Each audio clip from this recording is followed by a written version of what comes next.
right button. Yeah, okay, so we're recording, and I'm doing great. Yeah, it's been I'm sort of I don't know how much you know about me, but I'm fascinated by meetings, and currently I'm working in a place that allows me to exercise this fascination. Wow, what is this place? It's a company. It's a large, very dynamic company, and as you can guess, meetings are a topic, right? And Right. but currently, because I just started, my strategy is to say yes to everything. Okay, so what is your role? You coach the meetings? No, I coach the people, like I coach the organization. I don't know, coach. Yeah, I help them in their agile mindset. Like I help. The way I think about it a little bit is like this. Imagine it's an image from a book by Kurt Vonnegut. Imagine that you have a box full of oranges. Okay. If you put the oranges in the box in some pattern and you shake the box, all of the oranges above align to be at the right place. Yeah. So there's a place that they want to be, and there's a place where they are. And my goal is a little bit to shake the box in the right frequencies, so things fall into where they want to fall. I love your metaphor. I created it just for you right now, so it's a gift for the talk. I'll tell you why I wanted to talk. Okay. So I am like I connect to people on LinkedIn, and sometimes I'm fascinated by profiles. Okay. And like coaching is something that has a lot of interpretations, and I like when it comes in a flavor that is totally different from what I know. Okay. And so, and the flavor that you brought of international mediation, like how to resolve conflicts on an international level, is something that fascinates me because I know nothing about it. Okay. Okay. So I said, I love to meet people and learn stuff. And who knows, perhaps the recording will be interesting enough so that other people will profit from it. Great. Great. So how do you want us to interact? Are you going to ask me questions? Do you have a questionnaire that you prepared, or do you want us to just have a conversation develop naturally? I don't know what's natural, but the second one for sure. Okay. Okay, not a problem. Not a problem. So so let me ask you a question. I have been curious. Your name sounds Israeli. Are you Israeli? My name is Dov. Yes, Dov is an Israeli name. Hold on, I will shift so I'm facing the window, and that way you will see me better. And perhaps if anyone ever watches that, they will enjoy better. They will have a better experience of this stuff. Okay. Yes. Your background is interesting. Yes, so I like to use art that I like. This is the Grand Canyon by David Hockney. I can tell you the story about it in really in a fast way. Okay. One thing I find fascinating about Hockney is that he examines a viewpoint. So now when you see me from a certain angle, right? So in the Western way of looking at things, we have a perspective. Yes. So this thing is too big to have a perspective. So a lot of times he paints things from, let's say, from here and here and here and here and here and here. Okay, and this, it's a game that I love to do sometimes. I don't. You take photographs with your phone? Yeah. So there's an option of a panoramic photo, and Yeah. I like to use the panoramic not like this, but like this. Okay. Okay, so sometimes like I see something, I don't know, something up close, and I would surround the thing like that and see what comes up. Interesting. And it's a little bit inspired by him. So this is the Grand Canyon, but from a totally wide viewpoint. Okay. That was the story. Great. I am inclined to the visual arts as well. At least in the last few years. I like to share art with the people that come to my meetings. Yeah. So well, right now I'm sharing a false bookcase, which is probably a scene from New York City. If you look at the other side of the window, it's probably some Second Avenue image or something like that. But more often than not, I go ahead and share. I'm going to show you my favorite. I love this one. The Babylon Tower. I Yes. guess that somehow it connects us to the topic that I wanted to talk about. Yes. That piece of art by Bruegel is a piece of art that I show my students in the course of international negotiation that I teach. I have been teaching international negotiation for almost 3 years now at this university that hired me at such an old age. So if your age is old, how old I should consider me to be? It's a question. We're about the same age. We're about the same age. So you're implying that I'm old. If you're saying that you're old, then with the same age. I'm implying that I am too old to be hired as a new teacher. Okay, got it. And when I share with my students this piece of art, and I ask them to go into the detail, it's not easy for them because they are not used to looking at a piece of art. This is a piece of art that is very old, and it has a lot of detail. It is amazing. They probably in those times they probably needed to be entertained just as much as we do with the television. And in order to entertain them, the artist had to bring in a lot of detail, so that people could tell a story about a little piece of the piece of art. And this piece of art is one in which you can tell I don't know, 1,000 different stories because of the detail that you eventually get to see. But also because of the story that you know already. Of course.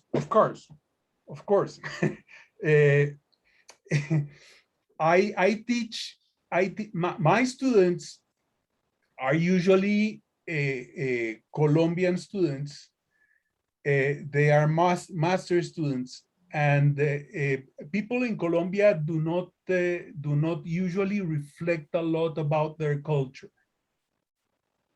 And that means that they don't really realize that there can be different cultures. And one of the things I often ask them is if they ever heard about the story of the Tower of Babel. And they usually say yes, but they don't recall the story very easily. So it is easy for me to get them to tell stories that are not the official story of about the Tower of Babel, because they don't really know what their culture is like. They mostly come from Catholic upbringing, and I guess that they are taught the New Testament and not the Old Testament. So it's not easy for them to tell the story about the Tower of Babel. So like, what's the most interesting detail that I can see and I don't notice? Tell me. For example, if I move, you will see that in the at least in my lower right hand corner, there is a group of people. Yes. So who are these people? Yes. Why are they there? Frankly, for me, what's more interesting is the different stages of I don't know, deterioration, or like new versus old. Like there's colors there that say Okay. this is freshly built, this is not, this is almost crumbling. Like these are textures that interest me there. Yeah. Now I see ships on the other side. Okay. And there's a whole story about the old order and the new order, because this is a Renaissance painting. So the old order is on one side and the new order is on the other side, and that's probably what this committee, this commission is looking at. So how is the new order unfolding, and how is the old order being replaced? And so there are all these little houses, and the people in the old order, and there's a new order that is emerging, but it's falling apart. So that's interesting. That's very interesting. And this is the way in which I induce the thinking about international negotiation, because international negotiation eventually ends up being telling stories, telling specific stories about your nation to people from other nations that are used to different stories. You got me hooked. So this is my narrative about the international negotiation. I actually started off many years ago, about 25 years ago, teaching negotiation without a surname. So I used to teach students of business administration. And of course, I brought in topics like how different cultures look at negotiation. But in those days, it wasn't not an international negotiation course. It became an international negotiations course because I wanted to go back to teaching, and I started asking around, and a friend of mine told me that they might be interested if I gave them international negotiation. They might be interested at the School of International of Government and International Studies at this university, which is Universidad del Rosario, a very old university, by the way, 350 something years old. So it looks a little bit like what's behind you.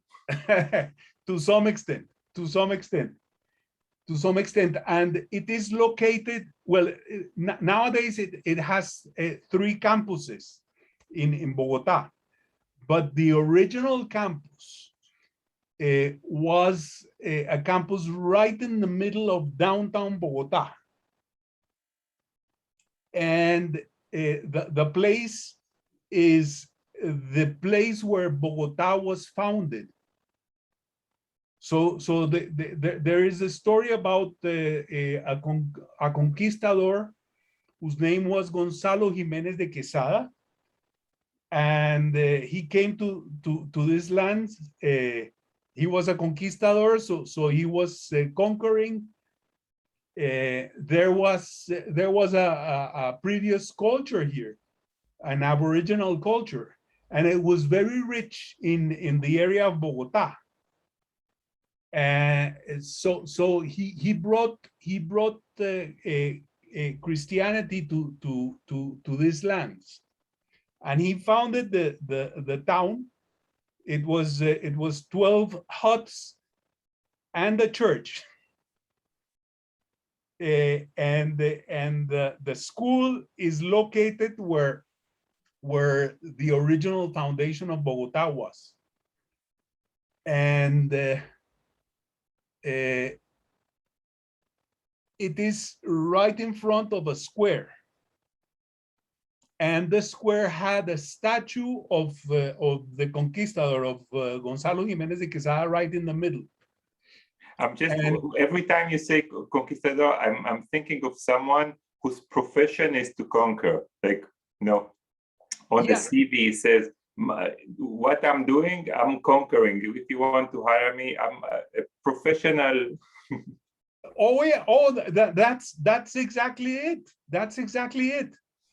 And he was put there in a statue.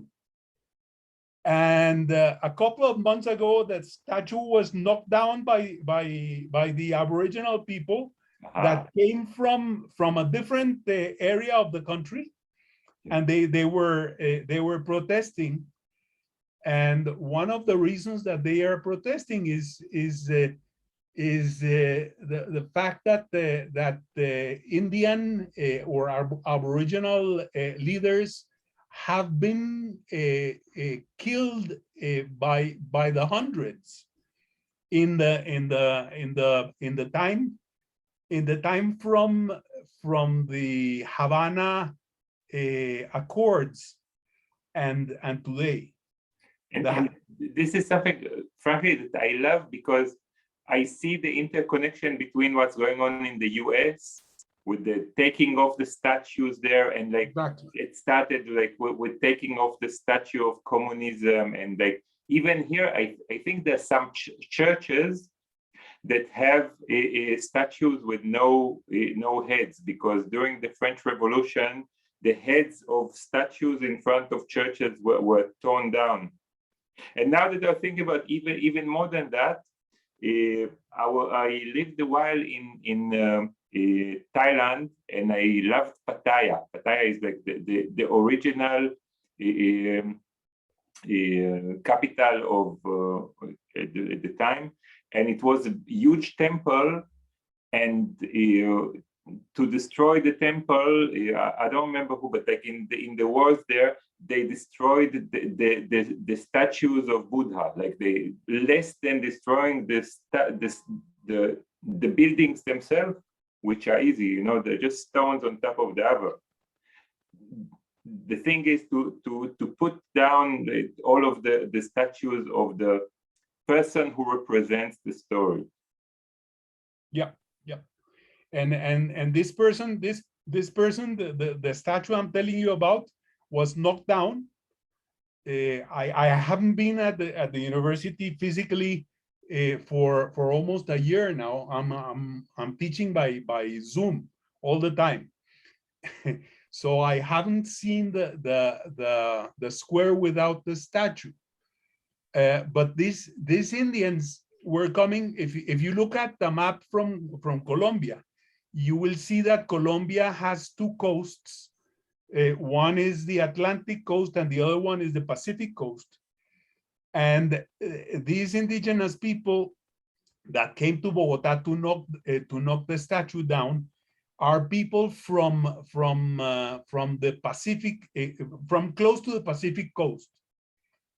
And if you look at one of those maps that has a big spot for a very big population and a smaller spot for a smaller population, you will see that Colombia has three big spots. One is in the middle of the country, Bogota. The other one is near the Pacific coast. It's called Cali. And the third one is Medellin, which is closer to the Atlantic coast. So we have a triangle. And these people came initially to Cali, because Cali is very close to where they live. And they knocked down the statues of a guy called Sebastián Ben Alcázar. And you can probably recognize the Ben. Maybe the name is originally Jewish, or maybe it's originally Muslim. Arab. Yeah. Because Ben Alcázar. Yeah. It sounds I would Arab. say it's Arab. El Qassam is the more Arabic nature. Yeah, yeah. So his statue was the first statue that they knocked off.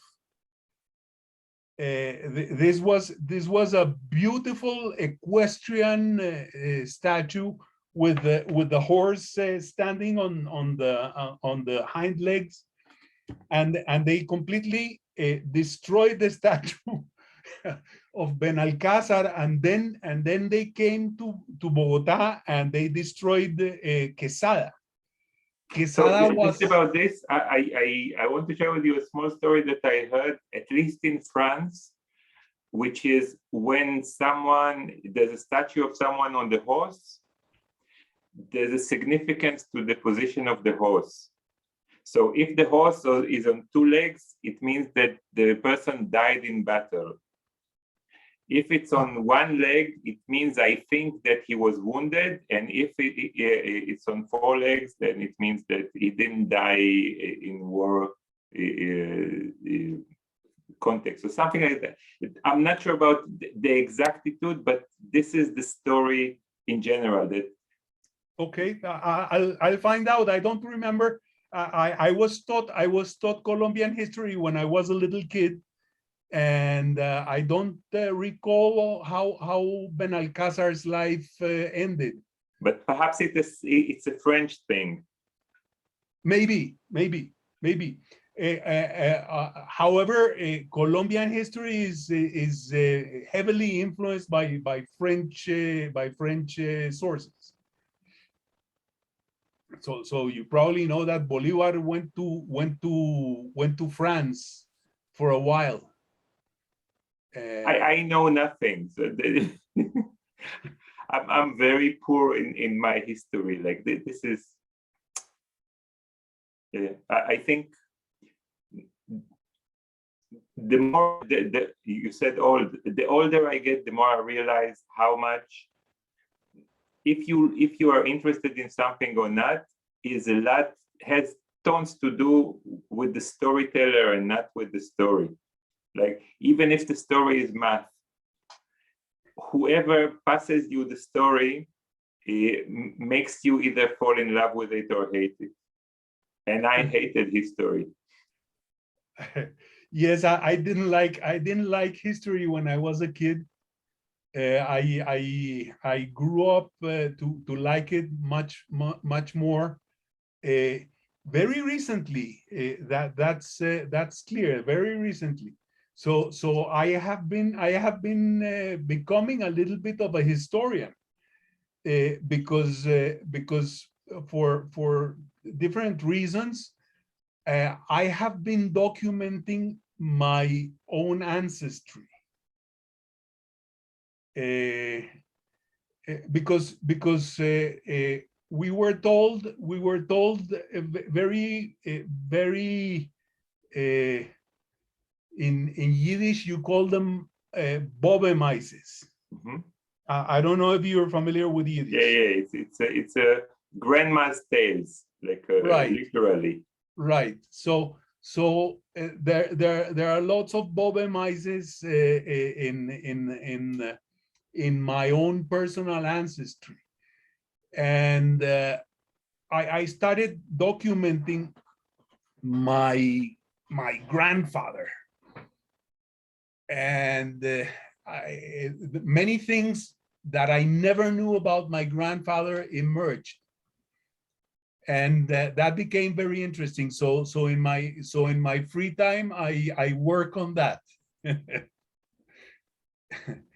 And it's an interesting story. He was born in Nova Selica, which is a small town nowadays in the Ukraine. But formerly, when he was born, it was the Russian Empire. And he left home when he was probably 17 or 18 years old, and he came to Peru. And he settled in Peru. He lived in Peru for several years, 5, maybe 6 years, and then he went back home to get my grandmother. And so he married my grandmother, and he brought her to this part of the world. And they were going to Peru.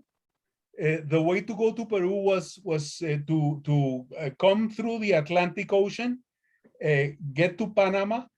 In Panama, they went to the other side, so they went to the Pacific via the Panama Channel, and then they went on a ship that was bordering the coast. And when they got to Buenaventura, which is a Colombian port in the Pacific, it's the largest Colombian port in the Pacific. My grandmother told my grandfather that she couldn't bear the travel anymore. She was already pregnant. And so she asked my grandfather to get off the ship there. And they got off the ship, and that's the reason why my father was born in Cali, the city that I was telling you about just a moment ago. And so they were the only glaciers that were in Colombia. They stayed in Colombia, and they made a living here in Colombia, initially in Cali, and then they moved to Bogota because Cali was too hot for my grandmother. She was very picky. So she didn't like it because it was too warm. And so my grandfather brought her to Bogota, which is high up in the mountains and therefore very cold. And they were the only glaciers in Colombia. The rest of the family stayed in Peru. And this is part of the story of my grandfather, because one of the funny things is that he only had one nationality and one passport in his life, and that was a Peruvian passport. And the reason why he became Peruvian was because they told him, if you want to go back to the old country, you need a passport. You came here illegally, but there is no way in which you can go back illegally. So if you try to go back and go into the country, they will put you in prison. And so he became Peruvian before going back. And that was the key to coming to Colombia, because Colombia did not accept Jews. Peru did. So he came to Colombia because he had become Peruvian. I want to cut you because I would love to hear about the topic that we gathered in for. Okay. Because mainly I want what interests me, and I'm sorry about the abrupt cut. What interests me is there's a line between coaching, which I think we can understand. We have a shared understanding what coaching is, and negotiation. Yeah. And what interests me is how did you get there? I think I understand a little bit, but what is it like? How do you take a conflict and put negotiation there? Okay. So it starts off, as I told you, I started doing negotiation, not international negotiation. And I was doing negotiation at the School of Business. And I went into negotiation because I was an organizational psychologist. And one of the topics that I taught and that I liked teaching was conflict management. So my topic was conflict management in organizations. And that led me to negotiation. So initially, when I was teaching organizational behavior at the business school, my students wanted to know how can you become organized and become sustainably organized. And I don't understand. What do you mean sustainably? What do you mean organized? Organized. So how do you put together a company? Okay. And how do you get this company to exist for a long time? So sustainable. Okay. So you mean how to give birth to an entity and make it work? Exactly. For students of business administration, these are corporations. Mm-hmm. So the question is, how do you get a corporation to exist on a steady basis a long time? And one of the facts that any business student is taught is that 95 or maybe 96% of all the businesses fail, and they go bankrupt or they disappear for some reason. Some of these reasons are organizational, and usually they are associated with conflict. So it is typical, for example, in organizations to have conflict between the workers and the owners, or conflict between the workers and the managers. And so how do you solve that? Via negotiation. So that's how I got into negotiation. And it is a part of the classic history of negotiation that negotiation became a topic, became an academic topic because it was a necessary skill for managers to have in order to solve their conflicts with the workers. Can I just, thinking about what you said, I want to share my view of how to resolve a conflict. Yeah. By realizing that the conflict is an illusion. By realizing that the conflict is what? That any conflict is an illusion. Okay.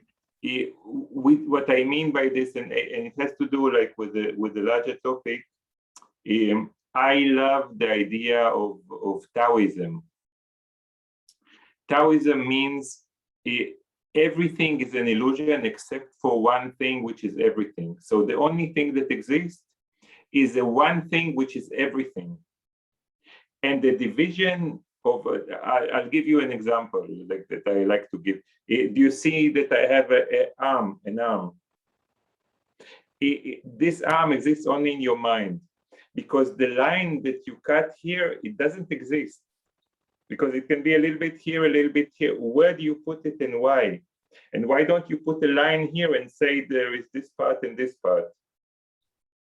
Okay. And me and the chair are one, and me and my clothes are one, except in your mind where you cut them into different objects for functionality reasons. Okay. Yeah. So what I'm saying is everything is one.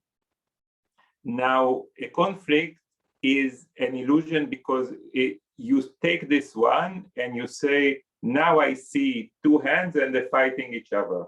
If you look deeper, you see that they are one. Okay, so the first step for conflict is to realize that your vision of the conflict is the conflict. And then the second step is to find a higher vision to see where is the commonality of this.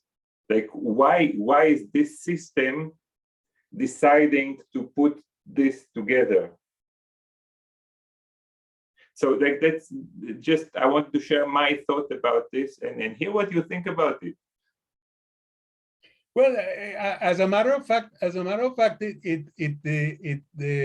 it matches pretty closely to some of the ideas that have been put forward about conflict.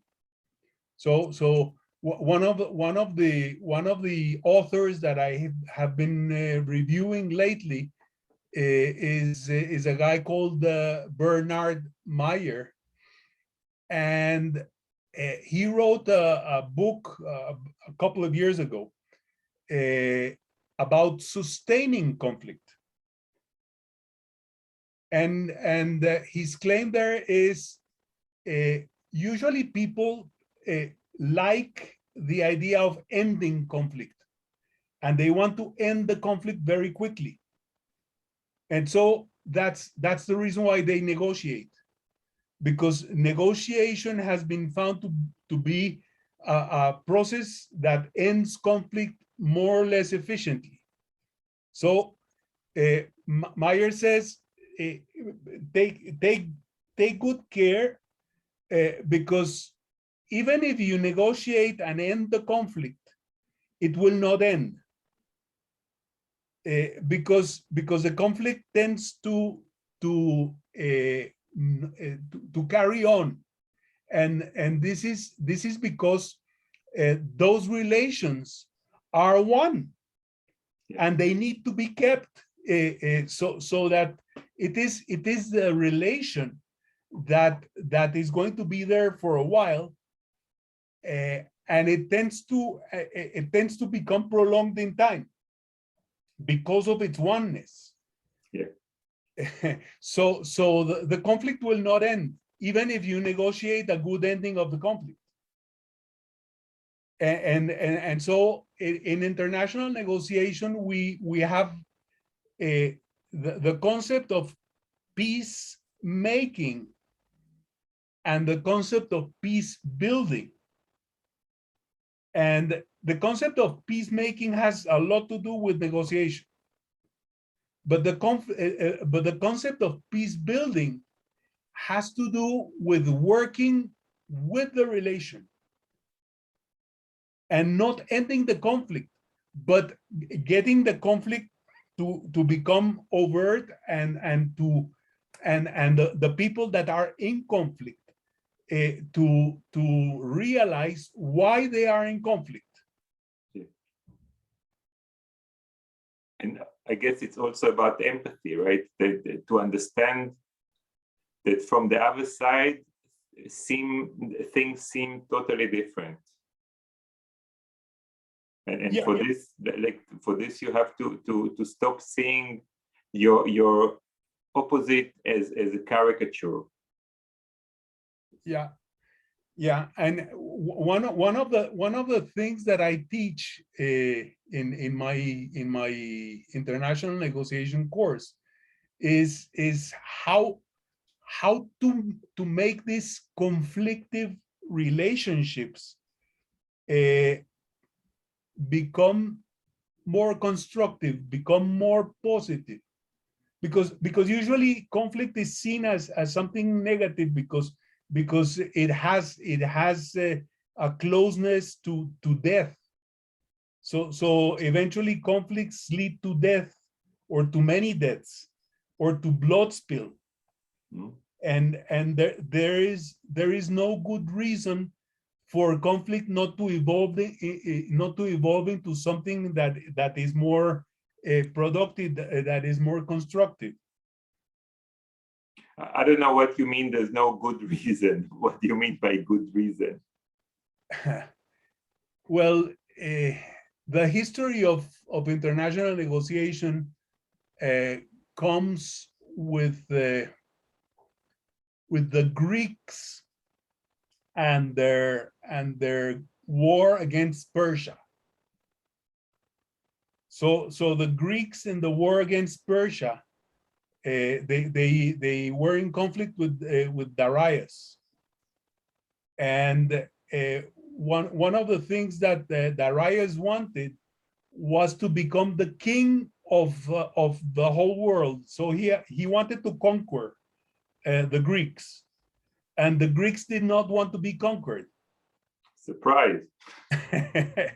And Darius did not want to kill them. Darius only wanted to have them join his empire. And so he offered negotiation. And it was the Greeks that didn't want to negotiate with him. So they got killed. And so I don't know if you are fond of movies, but there's a movie which is part life and part drawing, which is called 300. Have you seen that movie? No. But Sparta something? No. Yeah. So 300 is part of the war between the Greeks and the Persians. And that movie 300 shows the king of Sparta, just as you just said, the king of Sparta, whose name was Leonidas. He goes with 300 warriors to defeat Darius. And they were very effective, and they won the first couple of battles.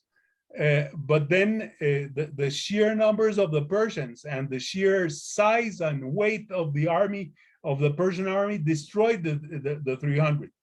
Yeah. And they were offered by Darius to negotiate, and they didn't want to. And so why didn't they want to? Even if Darius offered not to change their culture. It's pride.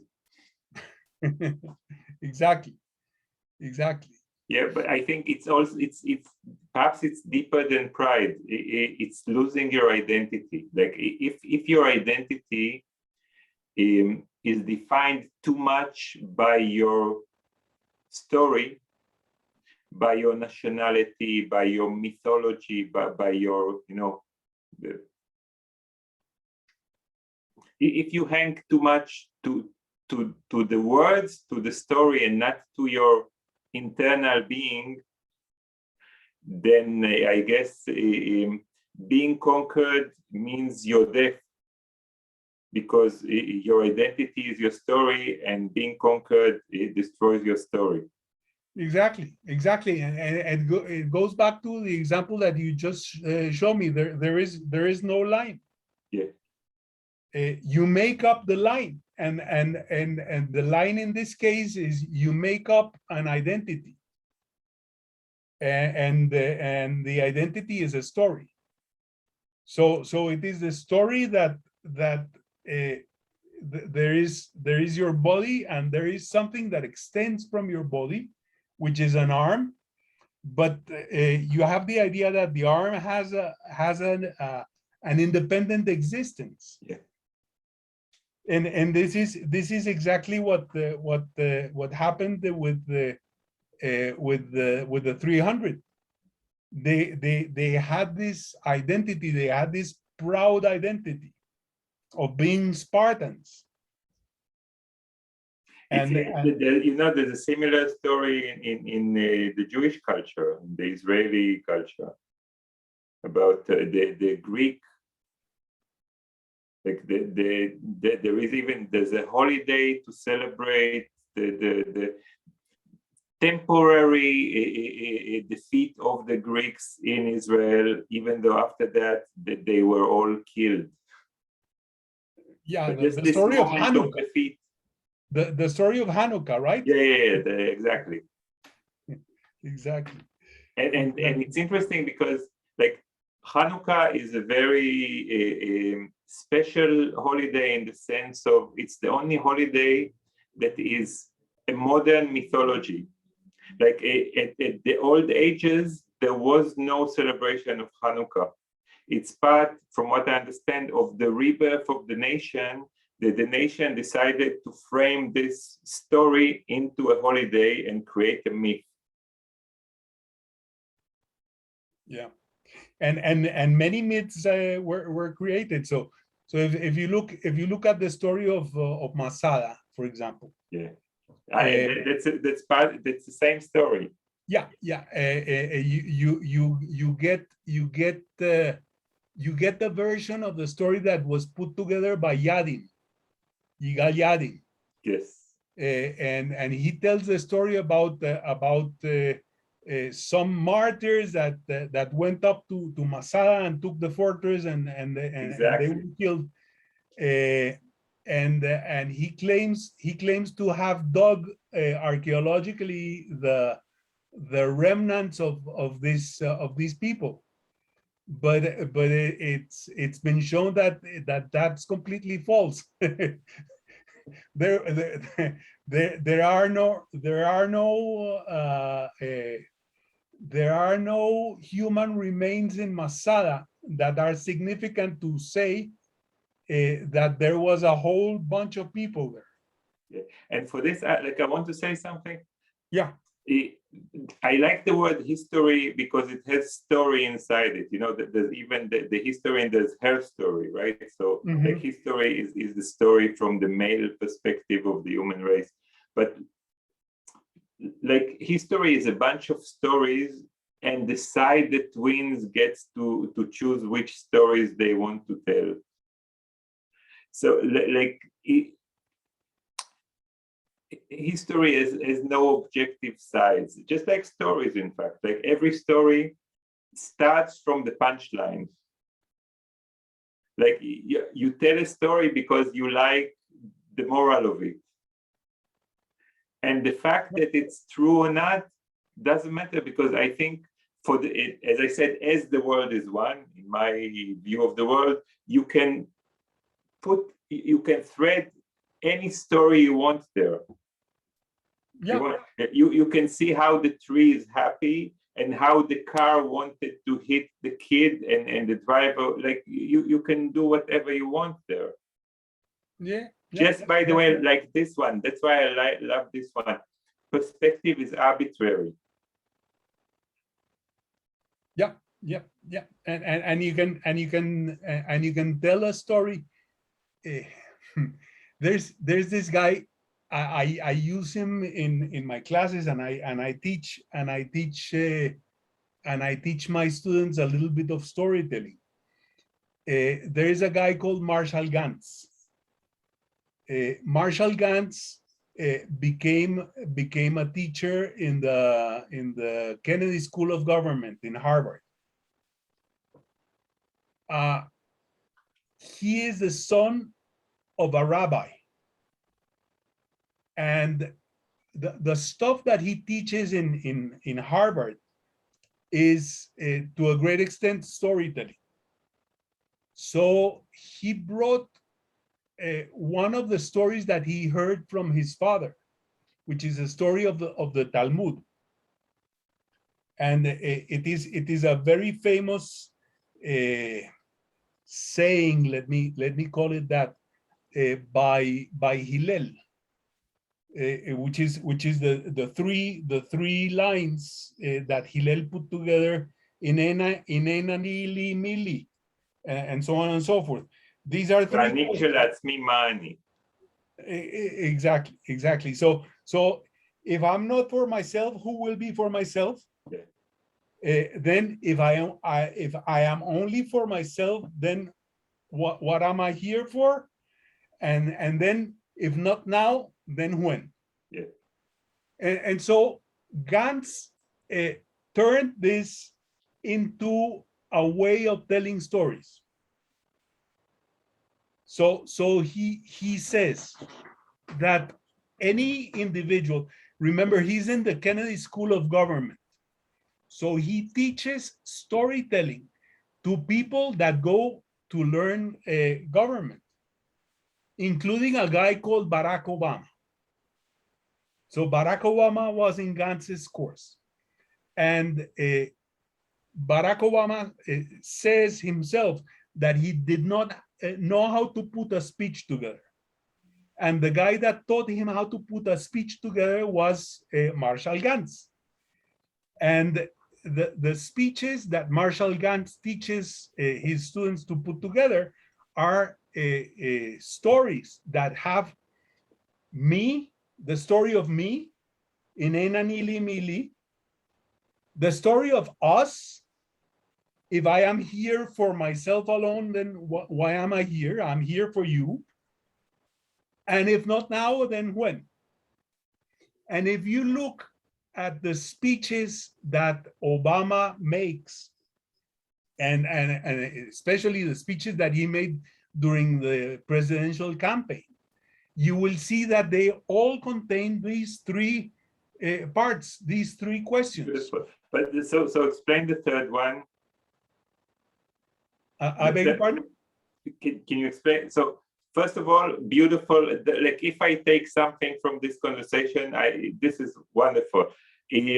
But I understand the story of me, the story of us. But what the third one is the story of now. The story of now. Urgency. Yeah, the story of now, the story of action. What are we going to do now about this? Yeah. So I have to tell you, like, I love the idea of storytelling, but and I mainly love the Eastern way of telling stories.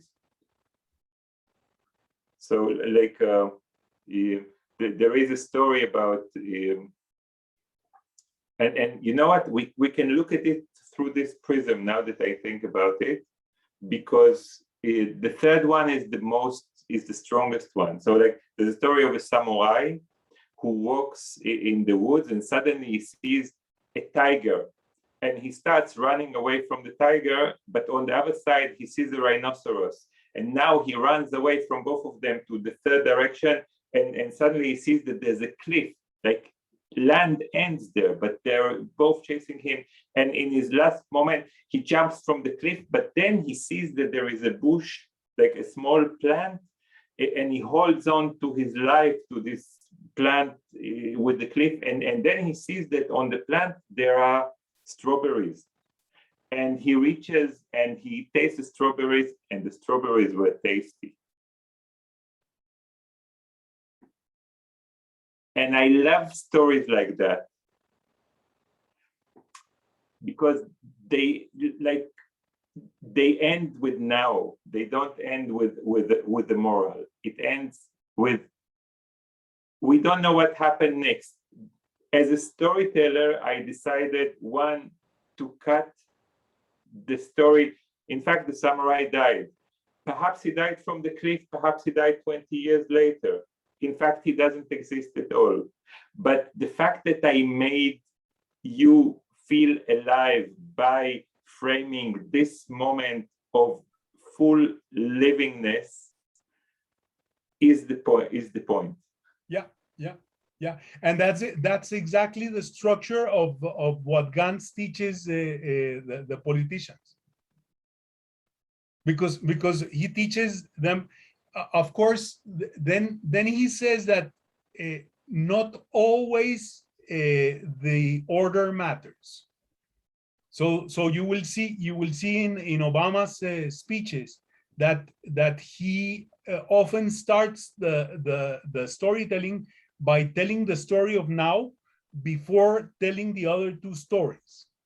In Hillel's structure, this is the last story. This is the third story.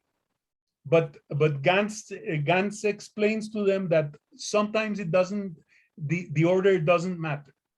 What you're saying is that the order it does matter, and the story ends with the narrative of now.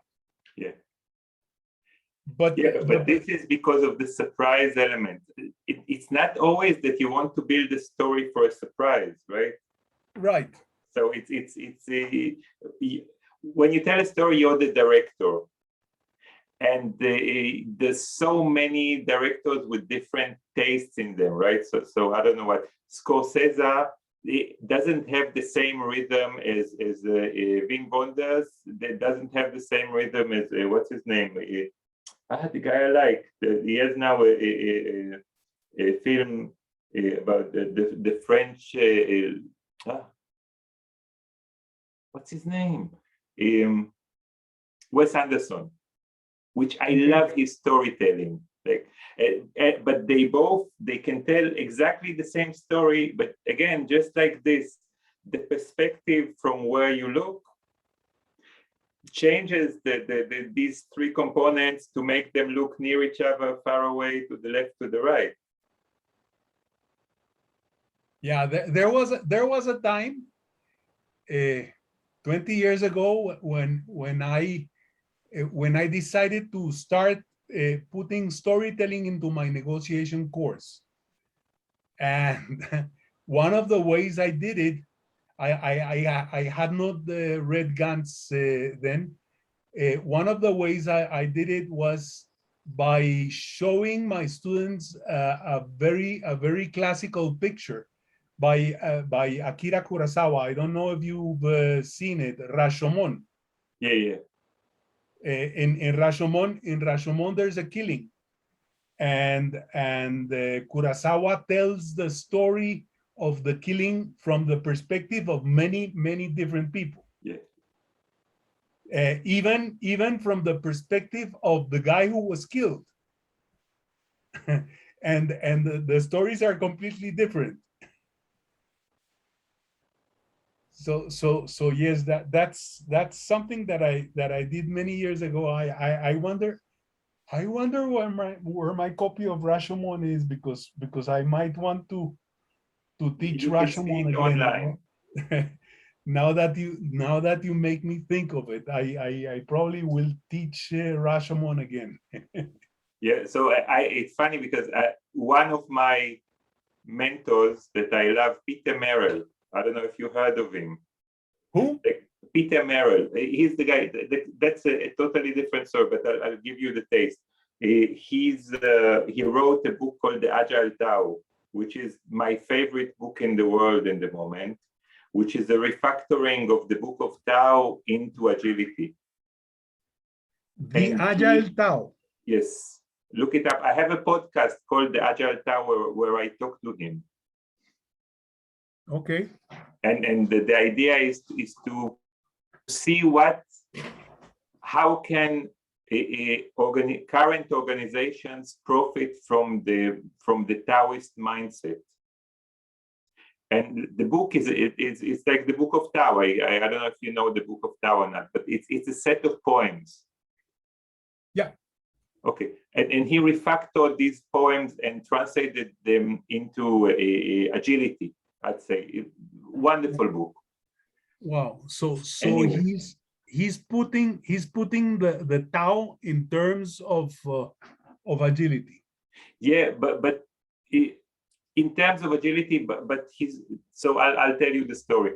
He he had a life work of translating the Book of Tao into English because he wanted to crack the code of to understanding the Tao by translating it, and his translation was very acclaimed. Like it was adopted by the Chinese academy as the formal English translation of Tao, but he hated it at that point, and then he started rereading it again and allowing himself liberties in this new translation by realizing that in fact the book talks about agility.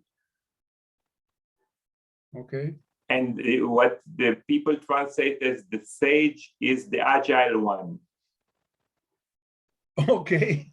And then he allowed himself more liberties by saying, as the book was written on slates of bamboo, and as for me, the order and sometimes even the poems don't make sense, I allow myself to take them apart and build them in a different order and like take one poem which is composed of 3 parts of different poems in the traditional translation.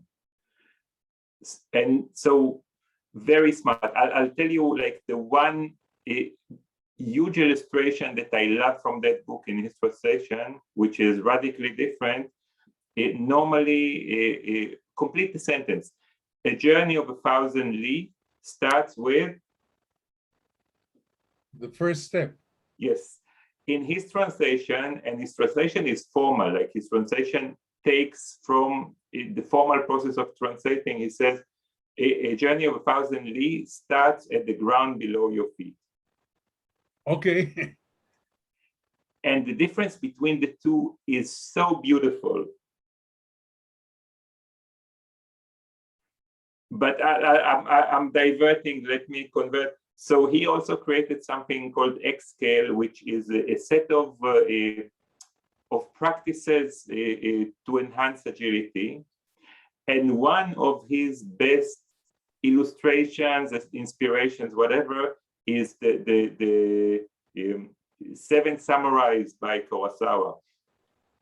Okay. And as part of his, coaching, whatever, the homework is to see the movie. So okay. I had to see that movie, and it was a wonderful 3 hours.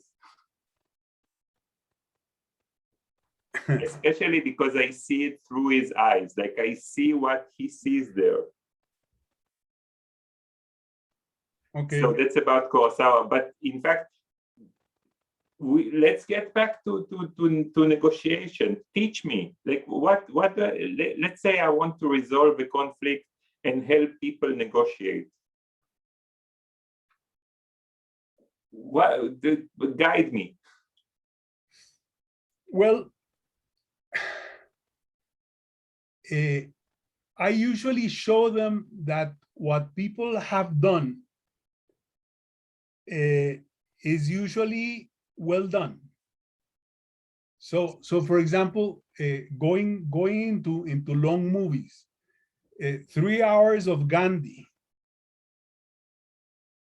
which is an amazing production, and that was the stuff that I taught 1 year ago, and so I bring the movie in, and they see all the conflict, starting off by Gandhi living in South Africa and being discriminated against because he was not white, or because he was Indian, or both, and how he dealt with that. And so I asked them, okay, what do we learn from Gandhi? What did Gandhi do well? And what did Gandhi do that could not be applied for something similar here? There are cultural differences. Is talking about nonviolence in the United States the same as talking about nonviolence in India? And this is the way I put in the topics, and this is the way they learn to deal with negotiations.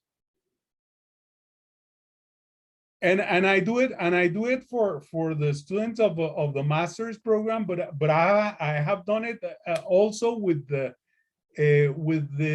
Colombian ambassadors. So the civil service in Colombia makes people undergo through training in order to be promoted to the next level. And I have been in charge of teaching negotiation to the people that are like the second level in the embassy, and they want to be promoted to the position of ambassador. So I teach this course of negotiation, and what I do is I show them examples like this. Gandhi. This year I taught them with a documentary put forward by a group of Israeli soldiers that constructed a film called Disrupting the Peace. I don't know if you've seen it. No. It's in Netflix. And it's also in Amazon Prime. Disturbing the Peace, it's called. And it is this movement of soldiers that was called Breaking the Silence. Yeah. They were noted by the people of a Palestinian village on the other side of the wall called Beit Jala. I don't know if you know where Beit Jala is. I have my ideas. Okay, if you know where Gilo is. Yeah, I know. Gilo is right on the opposite side of Beit Jala, on the other side of the wall. So the people from Beit Jala learned about these guys who were initiating the movement of breaking the silence, and they invited these guys to Beit Jala, and they went through what is called the conflict management workshop, which is something that was put together many years ago by a professor of Harvard whose name is Herbert Kellman. So Herbert Kellman designed the workshop, and he has sent initially he went himself, but then he sent his graduate students to Israel to give the workshop to as many people as possible. Kellman teaches peace building, which is different from peacemaking. Yeah, that's what you said. And so what these guys, the breaking the silence guys, and some Palestinians in Beit Jala were taught together the workshop, and they started a movement. So they went through the narrative of now, and they did many activities together, showing both the people on the Palestinian side and the people in the Israeli side that they had been peace building, and that they could live together. And this is very interesting because the ambassadors saw this and they were amazed. It's a They were magic saying, trick, right? what? It's a magic trick. Like Oh, yes. To see, it's like a magician doing a knot and then up and it disappears. Exactly, exactly, exactly. So these guys, the Palestinians and the former Israeli soldiers, put together a street theater happening, and they built the props and everything.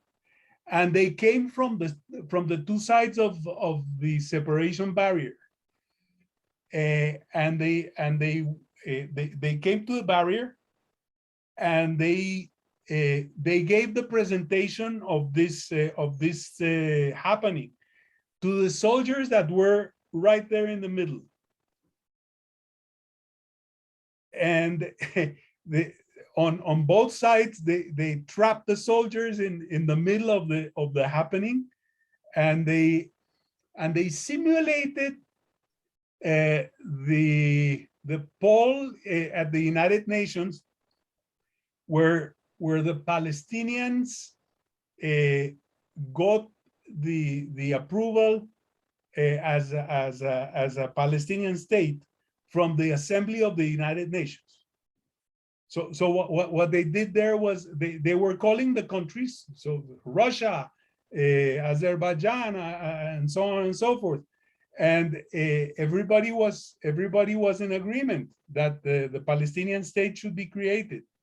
And then they started calling Israel, Israel, Israel, and nobody came, nobody answered, until the guys on the other side, the breaking the silence guys, started yelling, yes, Israel, we vote, we agree. And the soldiers were trapped there, and they didn't know what to do. Initially they started throwing gas or smoke bombs, but then they were asked to stop by the Israelis. The Israelis were saying, you have no cause. There is no cause. These people are not doing anything. So you cannot throw bombs. You cannot throw smoke bombs. And they stopped them throwing smoke bombs. And then they started inviting them to take their uniforms off and to leave their weapons aside and to come to one of the two sides and join the happening. It was very interesting. It was very interesting. So I have a story to tell you in exchange. There is something called, I have to see on the phone. How is it called? There's a new application that has social, social interaction. I'll tell you, I'll remember because my memory is horrible. Clubhouse. I don't know if you heard of Clubhouse. No. So Clubhouse is a new social application which is only sound.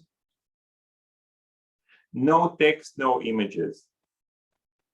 Okay. So you can create a happening and invite people, and you just can hear each other. And as a moderator, you have a stage, and all the people are listening. And if they want to participate, they raise a hand, and you can call them to the stage. Okay. So like that's the basic mechanism of Clubhouse. Okay. Now, where I got hooked on it is that when I joined, there was an initiative by moderators that invited Israelis and Palestinians to talk. And the rules are, tell your personal story. Exactly. Yeah, that's how the workshop starts. Yes. So no, you don't talk about the other side. You talk about your experience. Exactly. And the moderators are wonderful, really. And they are, just like you can expect, they're more biased a little bit to the Palestinian side. But their intention is not to take sides, is to give a stage. And when the emotions are high, to contain it. And the first time that it happened, it was a full week of 24 hours a day, which is an amazing experience, because you can't be there all the time, and you all the time you feel you're missing something, and you leave and you come back and it's totally different, and the colors change. And it was beautifully moderated. Like the moderators were a group of people who were well organized and aligned, and you know, it's work. It's emotional. It can be emotionally draining or challenging to do that. But what came out of it is that people heard that the other side is three-dimensional. That the other side doesn't the other side doesn't exist in order to cancel your existence. And I heard it, and I was moved. As I wasn't that moved for a long time. And now I think they still do it. I lost connection. They, from time to time, they do a 12-hour event. And so for me, like, this is the, negotiation. When we negotiate, we feel that there is someone behind us who we represent. Exactly. And the ability to get the voice of that someone clear and heard, because we don't represent, there's no one behind us. It's a collection of a lot of voices. To help these voices become one, and to let this one become heard, it makes me understand better what voice do I represent as the representative of that entity. Right? Like if I'm the state of Israel, who am I? Like I'm the negotiator of Israel. Who am I? Am I Shimon Peres? Am I don't know what, the Orthodox? Am I this everything? And in this everything, where is this voice of everything? Exactly. And where is your own voice? Yeah, and this is like, you see, and now we get to the topic. We have about 12 more minutes from what I scheduled, but now we get to the topic, because this is, like, for me, my main work as a coach is facilitation. As a facilitator, what sort of voice should you have, and should you have a voice? Like, when you have an agenda as a facilitator, it would better be an agenda that is totally harmonious with the agenda of this group that you facilitate. And when you're a facilitator and this group has conflicting voices, has a dissonance, I think about it, it's like music. Harmony and dissonance are artificial definitions. Like some people will hear jazz and they say it's horrible. Like there's no. Some people will hear a pop and they will say it's too boring. Like there's nothing there. Mm-hmm. But I think a good musician, and I saw a few times something like this, can take any noise and make it music. Can take any dissonance and find the harmony or the musical move that will bring it to something that makes sense. And I think as a facilitator, I see my role not as someone with an agenda, but as someone who listens to the harmony that can come out of it. Listen to what this noise wants to say, if you want. Yeah. So now that you put it in terms of music, one of the sources that I'm inspired by is the music of Philip Glass. I don't know if you've heard. I know him, yeah. But he's a minimalist.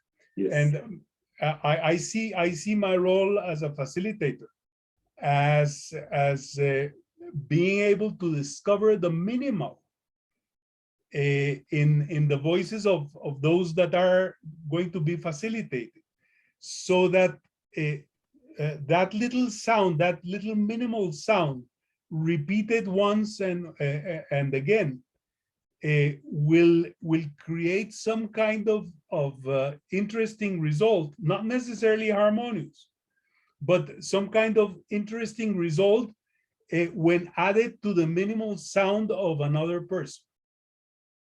And so you have all these people making their minimal sound. What is the minimal sound? The sound that they can best generate. And this sound is often aggressive, or maybe it is very passive, and it gives no sense of action.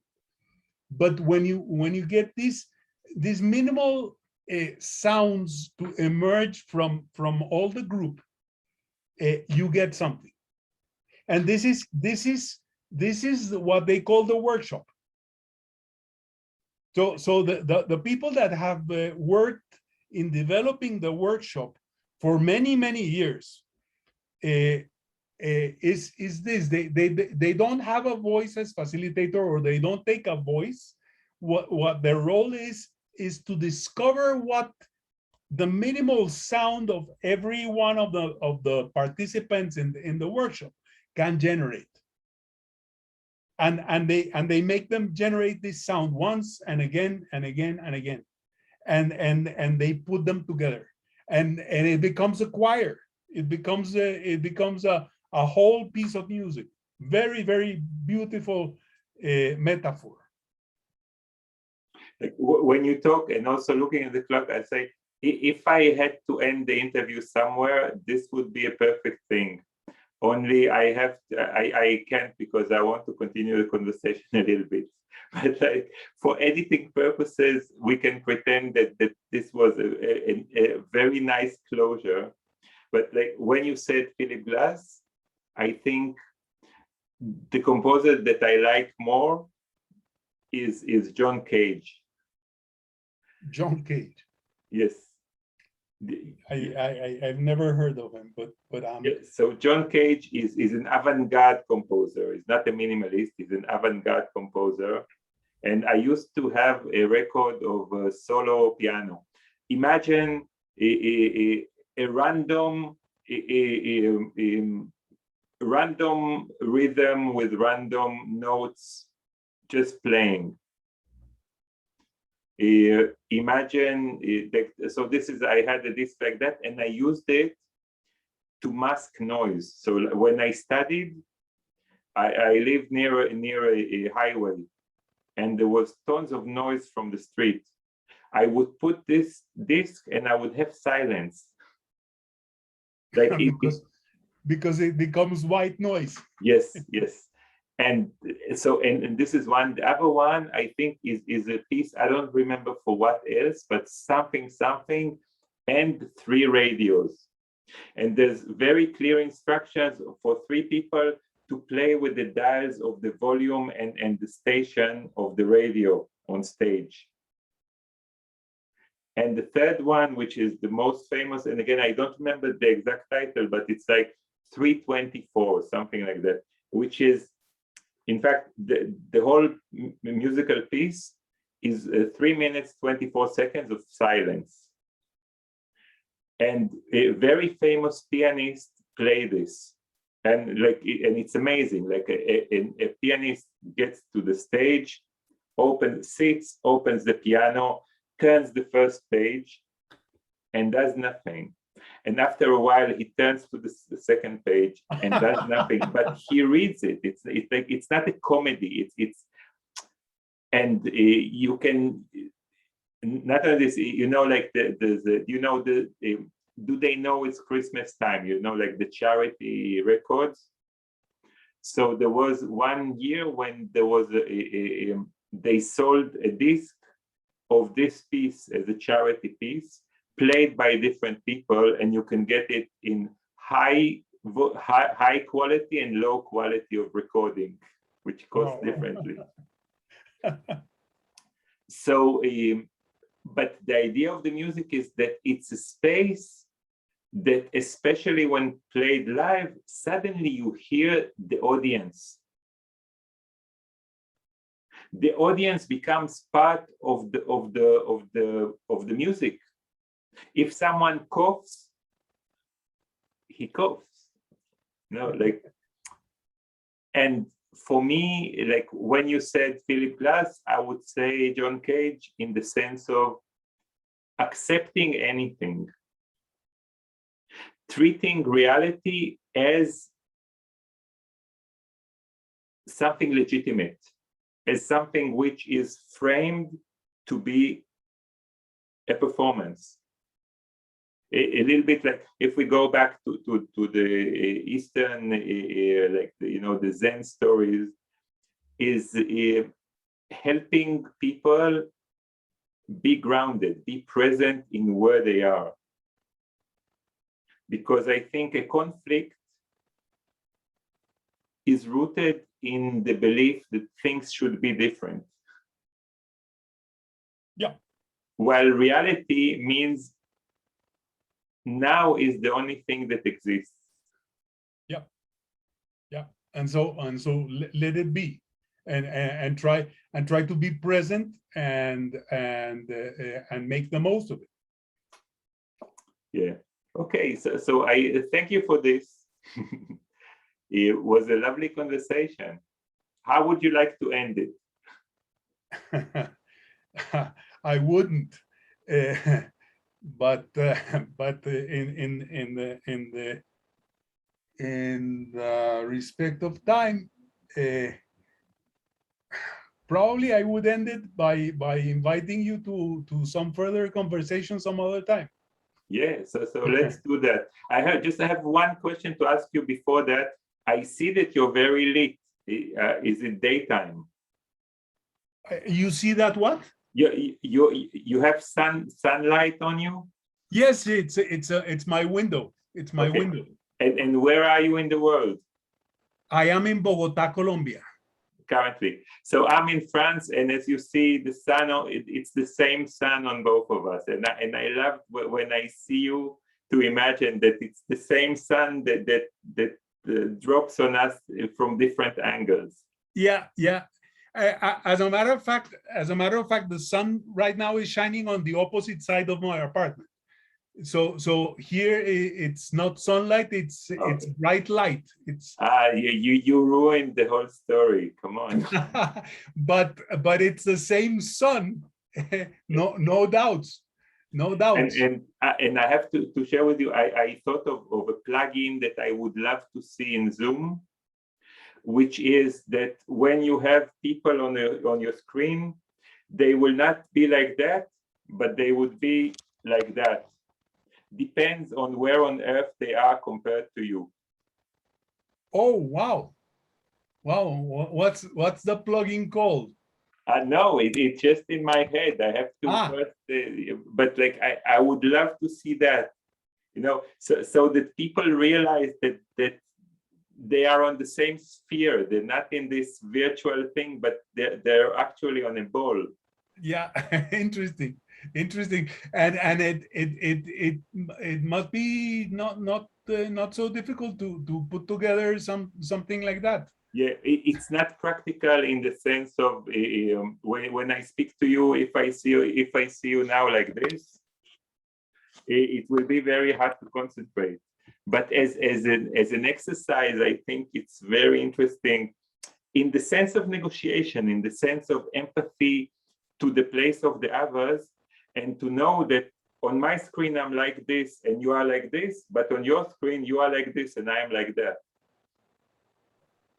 Yeah. Well, these guys from Zoom, I don't see it right now because it's your Zoom that we're using. But in my Zoom, I have an application which is called Immersive View. Yes, I know that. And the immersive view is very interesting because you can have a meeting in your kitchen. So imagine if instead of being in two different squares, we were on the same square, and the background would be a kitchen background. And in spite of not having coffee together, we could simulate to be having coffee together in the kitchen, and that makes the conversation a lot more close, a lot more affectionate. Okay, so I would like to take 2 more minutes to show you a tool called Willow. Okay. That allows for and I think if you're teaching in a university, you might use it, and it's a wonderful tool. But before that, I would love to end the recording because I think we're done to share this with anyone who is patient enough to listen. Okay. So okay. Thank you for this, but stay here because I'll show you Willow. Okay. Bye. Bye.